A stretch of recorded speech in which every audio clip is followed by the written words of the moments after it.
you're keeping well. I'm back with part 2 of how to create a character from scratch using Procreate. So from part 1 we looked at how to do the sketch, basic sketch, bring it into Procreate and start outlining the illustration. So we've got our illustration fully inked. We just now need to put in a little bit extra detail and start colouring and bring in the final touches. So hopefully you'll learn something from this that you may not have known, and if you have any questions or anything that you'd like to see me do, put it down below in the comments and let me know. So we have our inked illustration ready to go. With the outlines we can do some more details and just touch up certain parts of the lines as we go on, but what I'm going to do now is I'm going to start to lay down some colour. So probably one of my favourite bits is to lay down the colour once you got the ink in, because it's kind of satisfying. And you can really experiment with brushes and things like that. For this tutorial I'm only going to still use the syrup brush for the most part.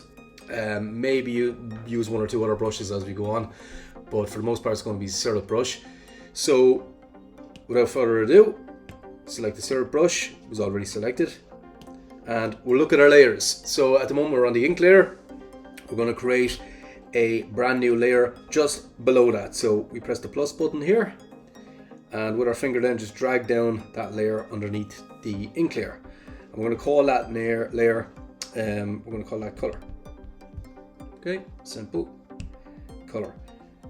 Now what I like to do sometimes is change the background color to what the scene is going to be. So if it's going to be a daytime scene, I'll change it to blue.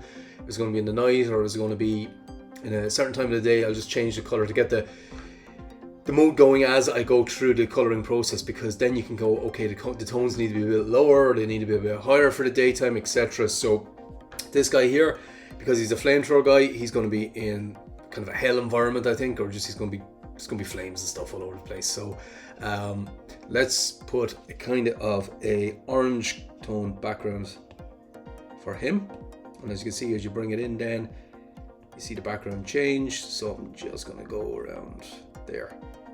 Perfect. Okay, so now back to the color layer, and we can start coloring. So free reign again. This character has no color style or anything like that yet, but I want to make him kind of look a little bit industrial.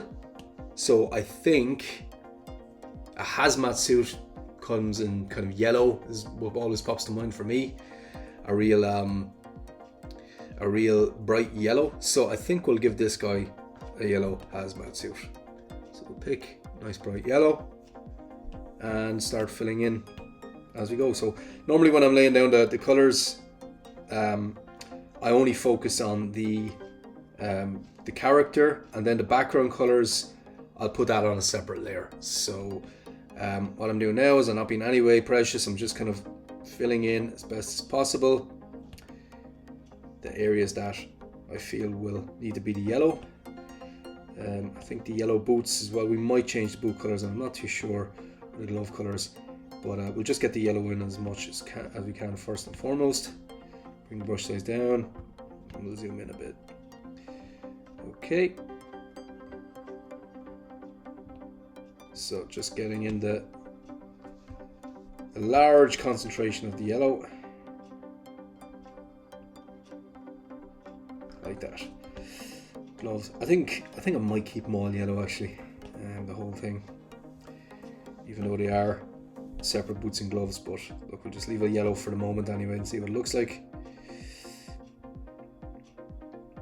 Okay, so hardware I'm using I'm using the iPad Pro. It is the edition before the latest one, so it's the old design. I think it's the edition just before it. It's not as thin for a start, but it is very powerful anyway. It's always been powerful, even though it's a couple of years old now at this stage. But I've been using it every day, and it gives me very little issues. I'm using the old Apple Pencil, the very first one. Apple, of course, with their usually with their first generation stuff, get things wrong, and they can get things wrong quite badly in certain aspects of like charging, for example. You have to charge this through the end of the iPad, which sticks out like a lollipop kind of stick, but and it's just to keep in mind in case anybody walks by it and breaks it or something like that. But I also got one of these little adapter pieces, so you can put this into your charger, and that way then at least you won't have to have this thing sticking out all the time. But yeah, I didn't see the need to upgrade just yet. I'm happy with the performance so far, so as soon as I start to see this lag or Procreate starting to be overbearing for it, I'll have to move up, but for the moment all good. And then for the likes of Photoshop, I use I still have a Wacom that is, my god, about since 2007 I think. It's that old and it's still functioning quite well. Now you have to kind of update the drivers and all that sometimes, even for Mac, but yeah, it's still working, still the same pen, and that's what I use there. So I use the Wacom tablet directly in Photoshop, and yeah, it's always been quite good. I mean, Photoshop is still the best by far. It's just got much more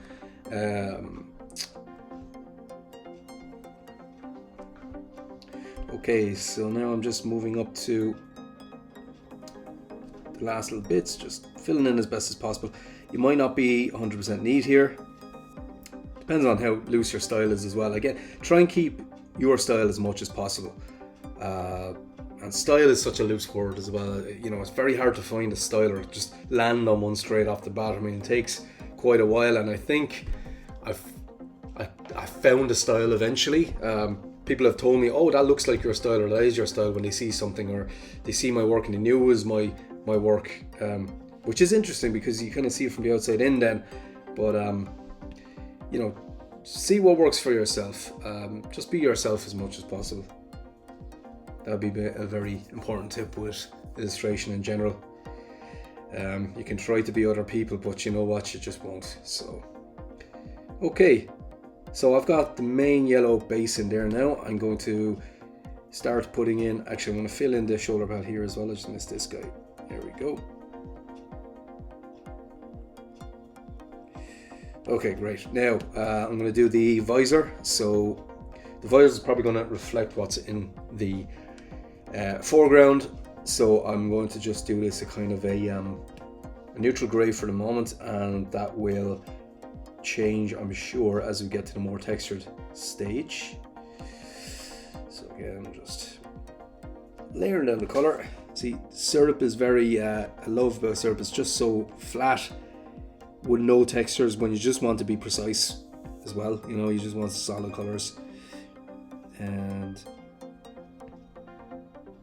yeah, it's really good. What I like to do here is, say for example, I've just gone out of the bounds there now. Now, no big deal, but if I just wanted to quickly bring it back in, I'll select the smudge tool here. And the smudge tool, I normally keep it on syrup as well, so I get a nice clean way of pushing that line back in. That's a handy little tip, I find, that especially when you're going around your illustration near the end and you just want to perfect some lines. It's a great way of just doing a quick, without having to select the color, reselect the color, change. So that would be a little tip I'd give there on that. Okay, so that is the visor done. Now I'm going to work on the base color for the straps on the shoulder. So I'm going to keep it with brown shoulder straps. So we want this to be kind of like, to break up the yellow a bit there as well, obviously. So there we go. I'm going to just go over this, the buckle. The buckle will probably be either a brass color or a kind of a metal color. Okay, so, and then here, I've just noticed I didn't continue on the strap on the left one, so I need to finish that with the ink. You'll sometimes find that where you're doing an illustration, you go, yep, that doesn't make sense, or I forgot to do that. So you can go back and redo it.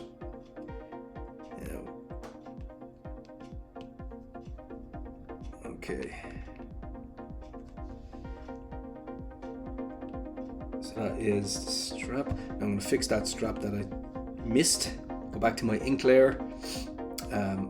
just make sure the color is correct. And if you want to swatch a color from your illustration in Procreate, all you have to do is get one finger, hold it down over the color, and it will highlight it. So if I do that, sorry now.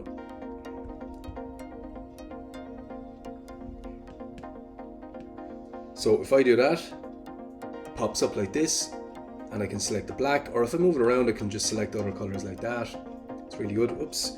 So I'll just do that again. Perfect. So it's got my black selected, and I just want to finish off the strap. Now, normally, and to be honest with you, I love the gloves, for the left-hand glove for illustrating, but my biggest problem is forgetting about it. And I forgot about it in this first step and nearly this whole second tutorial. So my glove is on there now. They're really cheap, you can get them anywhere online, but it just means that you don't get any kind of dots, or it doesn't interfere with your illustration as you're moving around. So I'm going to finish off this strap area here. Let's bring it down a bit like that.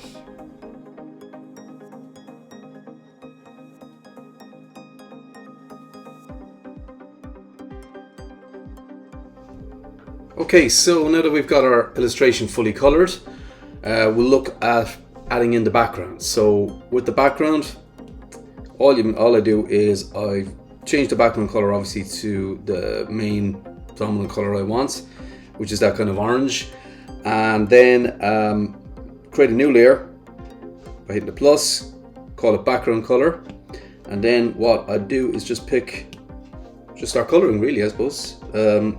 So just pick this kind of sand color,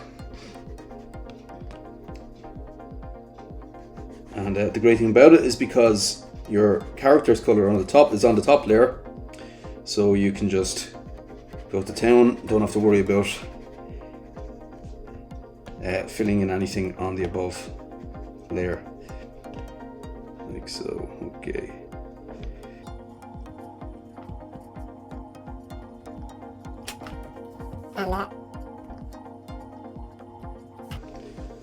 Okay, now I'm happy enough with the sand there like that, and the sky. Don't want to do too much more detail on that.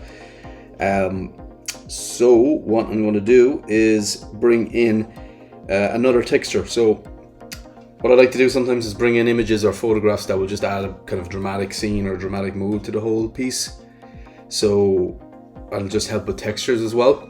So what I'm going to do is just go to Safari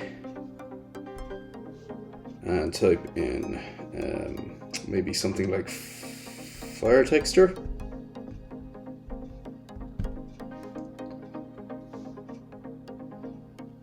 And we'll get an image there that we can just use in the background. It doesn't have to be anything major of detail. I just want to start to build up a bit of texture there. So I'll pick this one here. Okay, it's from Unsplash, which is free for the most part anyway, so I'll just open it up in Unsplash. Yeah, there's some good textures here, that's really nice. So I'm going to pick one of these first. I'm actually going to take this one first. So all you do is pick the image you want, copy it, and go back to Procreate, get your 3 fingers and slide downwards on the canvas. And what happens is you get a copy and paste menu will pop up, and hopefully if you've done it right, you can just put down paste or press paste, and it should copy from the browser. It didn't this time. Okay, start that again. Okay, so I like this image. I'm going to save it to my photos, and I'm going to go to the toolbar here, the spanner icon, press add, insert the photo, pick the photo I want to insert, which is what I just downloaded, and I think that would work well for the actual ground. So let's just see what that's like. That. Okay, happy with that. Positioning, that's fine. Okay, so kind of looks cool even like that. Then I'll go on to the layer that I've just inserted and try a few different overlays on the opacity and just see what one kind of gives me the best. Like there's some really good, it's coming out really well on some of these. So I've got a good bit of choice, and then the opacity, then I can bring it down just to not make it so intense. But for now I'm just gonna hide the layer and I'll bring in another image. So I'll go back to Unsplash. Unsplash.com is a great resource for getting free, royalty-free, copyright-free images. Highly recommend Unsplash. So we'll go back to what I looked up. There was one here that was quite good.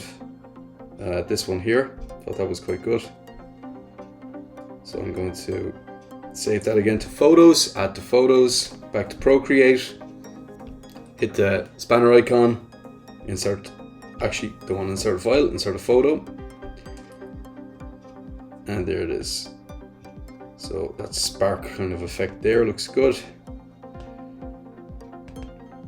Just saves a bit of time as well, you know, and it doesn't have to be, it's never overbearing, you know, it's just to give that little hint of action and texture as well going on in the illustration. So even doing that there, now moving the screen, it's giving that lovely effect in the background. That's even perfect for what I want. So I'll just have a look through the others. Color dodge is good. I don't want it to be nighttime. I just kind of want it to be really chaotic. I think screen was the best. Let's go back to the top. Multiply, darken. Probably screen, yeah. Yeah, screen. No, actually I'll go color dodge because it's a little bit more intense and I want to use that kind of intensity. So we have color dodge. Let's bring it there. And now I'm going to bring that image all the way to the back behind the background layer. So that looks cool. It's kind of like sparks.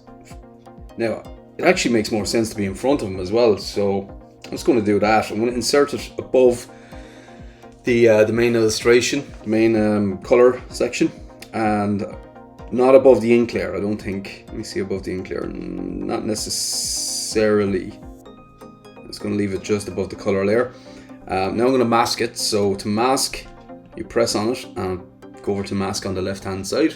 And what a mask does is it just covers the illustration with white, and you use the black then in your pen to basically mask out what you don't want to be seen anymore, and then vice versa, change to white to bring it back. So I'll show you an example in case you're new to masking. We're on black at the moment there now. So if I get my brush and start drawing over here, you can see that it starts to remove the sparks and things like that. But if I get to white, go back, start drawing, it all comes back again. So that's masking basically, basic masking, and it works the exact same way in Photoshop as it does in Procreate. So very smart by Procreate to do the same thing. So yeah, I just want to get rid of this part here. Here, so I'm just gonna remove just some elements there. I don't want it to overtake.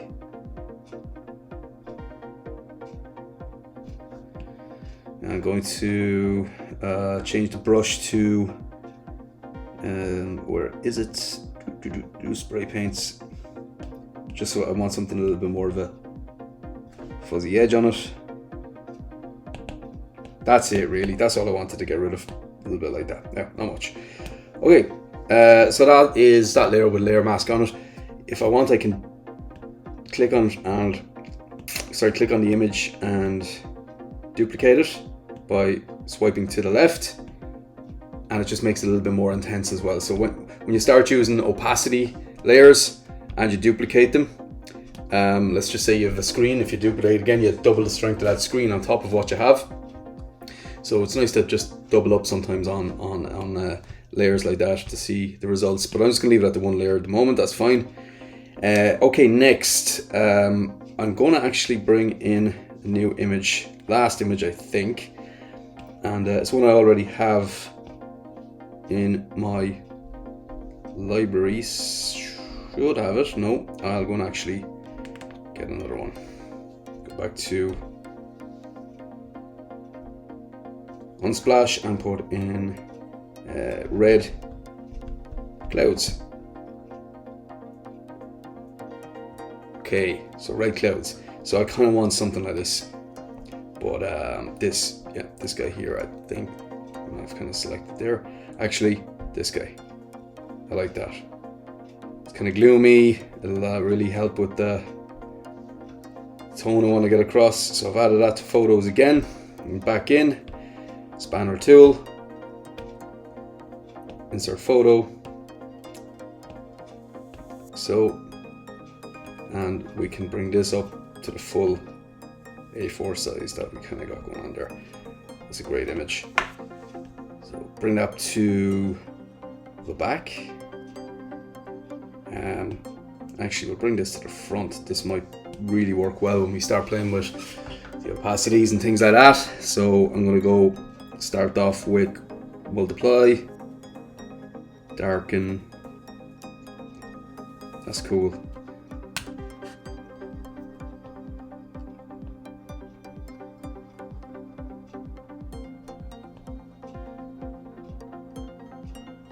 That's really good. I like that. Hard light is pulling off some greens and everything in it, so is that pin light. I'm gonna go with hard light, and put back on the other images that we turned off, and just see what we have. Not bad. Okay, something's happening here anyway. So I've got that real apocalyptic stuff going on here now, but the illustration's kind of lost itself.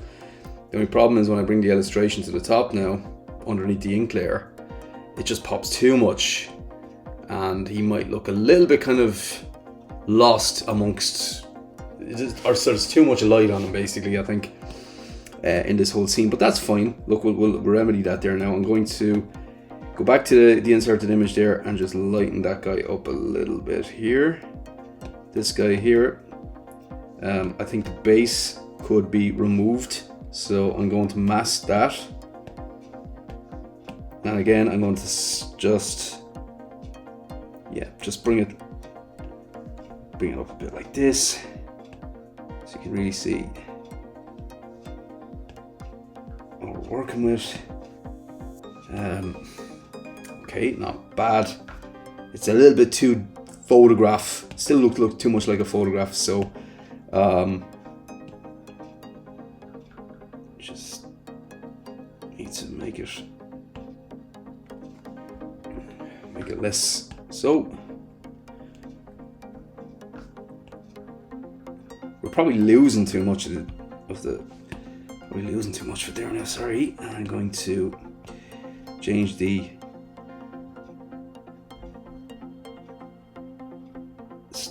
opacity to something like that. Maybe see, it looks like melted sand or something like that. It's turned to glass or something. It's interesting. Let's get some Gaussian blur on it.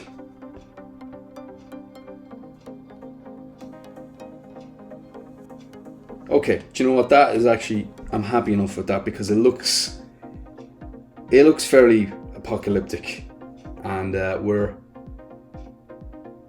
clouds up above probably could do with a little bit more blurring. So what to do to blur is click the image, hit the little wand tool, if you want to put a word on it up there in the main menu, go to motion or Gaussian blur. I like to use both, but Gaussian is just kind of like a big blob blur.